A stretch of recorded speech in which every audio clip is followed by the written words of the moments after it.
A coffee thermos is a trusted companion for many farmers, but Alan and Jeff Frank take their love of coffee to a whole new level.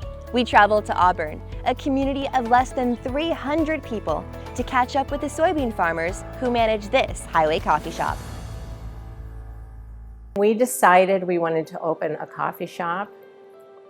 We needed a drive-through, and this facility just happened to become available at that time, and we could put a drive-through in. And Auburn, Iowa, why would anybody want to start a business in Auburn, Iowa? Population under 300 because of its location on the highway. So my goal was to snag 1% of the traffic, and we're at 2%, so I'm really pleased.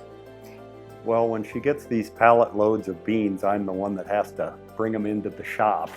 I get the work out of the deal, but she's definitely the roaster and professional at her job here. Coffee, I'm the coffee drinker. I love coffee. I drink a lot of coffee. I'm very rarely without a cup of coffee, so I guess it was I was the inspiration maybe a little bit. It is a lot of work, but it's the craft.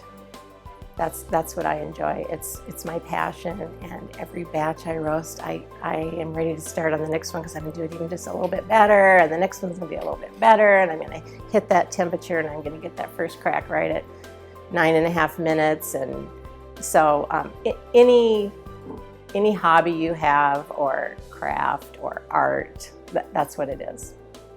Well, it was real interesting.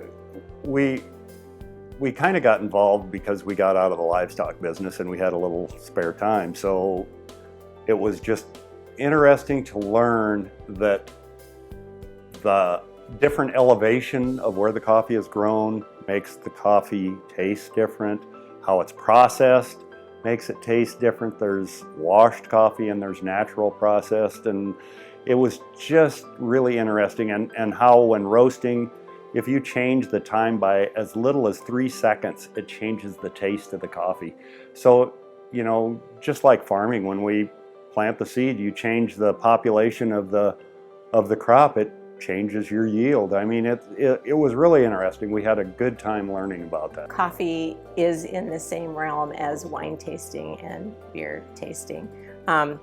This is a wheel of the coffee flavors. There are 800 descriptors in coffee tasting.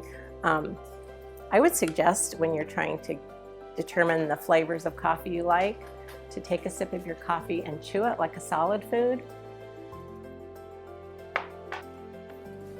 So it's in the back of your mouth, and you will taste so many more flavors than you realized you were drinking in your coffee. Chocolates, lots of fruits, sweetness, tart, spices, cereals, you know, baked goods, just unbelievable, lemongrass, cinnamon, 800 of those things. Or you can make up your own, like I do, like red cedar in Burundi, one of my favorites. Thrilled to serve and roast for people that appreciate those flavors and they know what they're looking for.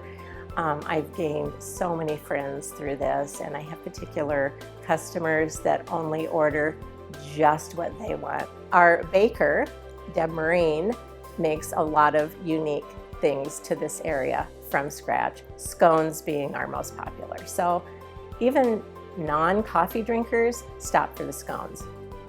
When I got started roasting, I adopted the tagline, "Get roasted and stay grounded," because when the roaster was in our barn, it has to heat up for 30 minutes, so I didn't want to leave it alone in the barn.